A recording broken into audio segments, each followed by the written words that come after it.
伊朗对以色列发动攻击，家己中东的战争即马局势是愈来愈紧张。美国股市伫顶礼拜五四大指数拢落，台湾股市今仔嘛落200多点，也毋过台积电是有收掉800块的关卡。有专家是认为讲，若是战争佮炭烧国际股市一定会有压力。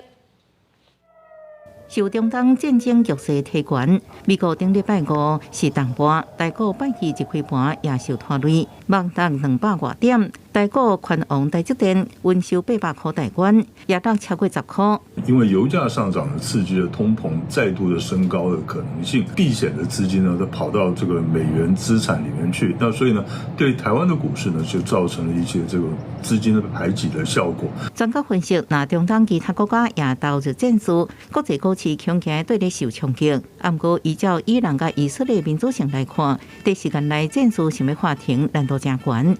另外，美国联准会因为无释出降利息的信息，欧美商用不动产办公室暴雷案佮继续滚价扩大，公告民营银行拢受影响。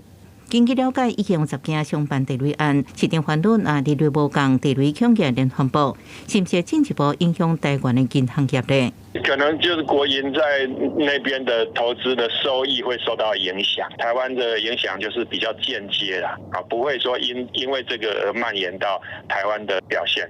这摆美国商办暴雷案大部分是公共行库，因为有不动产做担保较可靠，况且有一间银行损失超过1亿美金。另外，台湾银行这一边甚受影响，或者是出现损失，银行局也在密切观察统计当中。记者综合报道。